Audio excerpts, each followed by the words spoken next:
அழைக்கிறது. ஓடி வாருங்கள், ஓடி வாருங்கள். மகிழ்தமிழ் மகிழ்தமிழ் நாடி வாருங்கள். மகிழ்ந்து படிக்கவும் தமிழை வளர்க்கவும் தமிழ் தமிழ் உங்களை அழைக்கிறது. ஓடி வாருங்கள், ஓடி வாருங்கள். மகிழ் தமிழ் நாடி வாருங்கள். மகிழ்ந்து படிக்கவும் தமிழை வளர்க்கவும் தமிழ் உங்களை அழைக்கிறது. ஓடி வாருங்கள்.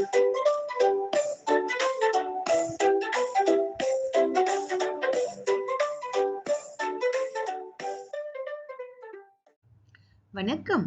மகிழ் தமிழ் 15ஆம் பாடத்தில் இணைந்துள்ள உங்கள் அனைவருக்கும் வாழ்த்துகளும் பாராட்டுகளும்.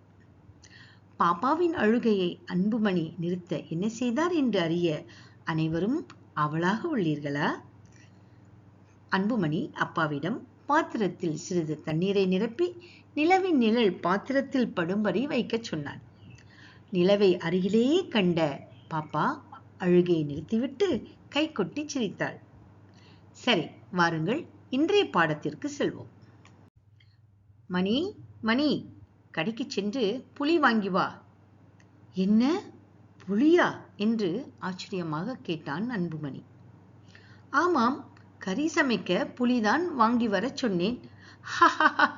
அம்மா, நான் காட்டில் வசிக்கும் புலியை கேட்கிறீர்கள் என்று நினைத்தேன். சரி அம்மா, நான் சென்று கடையில் புளி வாங்கி வருகிறேன். புளி, புளி, புளி. ஏதோ ஒன்றை மறந்த அம்மா விரைவாக வாசலுக்கு ஓடி வந்தார். மணி மணி, கொஞ்சம் நில். புளியோடு சேர்த்து சீனியும் வாங்கி வருகிறாயா? இன்று உனக்கு நான் பாயசம் செய்து தருகிறேன். சரியம்மா, உடனே வாங்கி வருகிறேன் என்று மணி கடைக்கு புறப்பட்டான். சீனி, சீனி, சீனி. அன்புமணி விரைவாக மிதிவண்டியை மிதித்துக் கொண்டு தான் படிக்கும் பள்ளியை கடந்து பொருள் வாங்கிய கடைக்கு சென்றான். பள்ளி, பள்ளி, பள்ளி.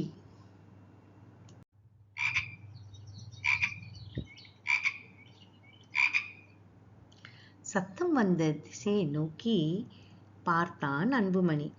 வேலியோரமாக தவளை ஒன்று தத்தி தத்தி சென்றது.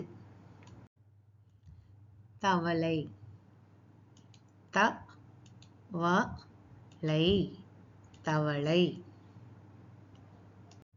இன்னும் கொஞ்சம் தூரம் சென்றதும் வேலியின் மீது ஏதோ ஒன்று ஊர்ந்து செல்வதை பார்த்தான் அன்புமணி.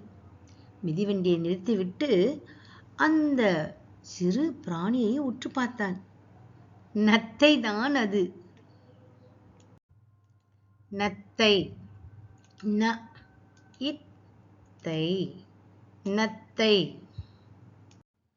இன்றைய நமது வாசிப்பில் தனுஷா லோகேந்திரன் இணைந்துள்ளார். அவர் உங்களுக்கு இந்த வாக்கியங்களை வாசித்து காட்டுவார். புளிப்பு மிட்டாய். இது புளிப்பு மிட்டாய். எனக்கு புளிப்பு மிட்டாய் பிடிக்கும். அள்ளிக்கும் புளிப்பு மிட்டாய் பிடிக்கும். சீனி அடை. அது சீனி அடை. அது அத்தை சுட்ட சீனி அடை. சீனி அடை சாப்பிட ருசியாக இருக்கும். பள்ளி விடுமுறை. பள்ளி விடுமுறை ஆரம்பம். பள்ளி விடுமுறைக்கு பாட்டி வீடு செல்லலாம். தவளை குட்டி. இது தவளை குட்டி. தவளை குட்டி தத்தும். தவளை குட்டி நாக்கால் பூச்சி பிடிக்கும். நத்தை ஓடு. அது நத்தை ஓடு. நத்தை தன் ஓட்டுடன் நகரும். நத்தை ஓடு நத்தைக்கு பாதுகாப்பு. இதுவரை கற்ற எழுத்துக்களை மீட்டுணர்வோம் வாருங்கள். லி, நி, லை,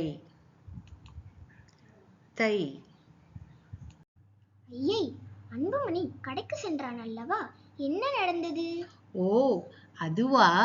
கடைக்கு சென்றதும் அவன் கடைக்காரரை பார்த்து விழி பிதுங்கி நின்றான். ஏனென்றால் வழியில் வரும்பொழுது வேடிக்கை பார்த்ததில் அம்மா சொன்ன பொருள் பட்டியல் அவனுக்கு மறந்து விட்டது. மீண்டும் வீட்டிற்கு சென்று அம்மாவிடம் கேட்டு வந்து வாங்கி சென்றான். நல்லது. இன்றைய மகிழ்தமிழ் நிறைவடைகின்றது. அடுத்த மகிழ்தமிழில் காணும் வரை நன்றி, வணக்கம்.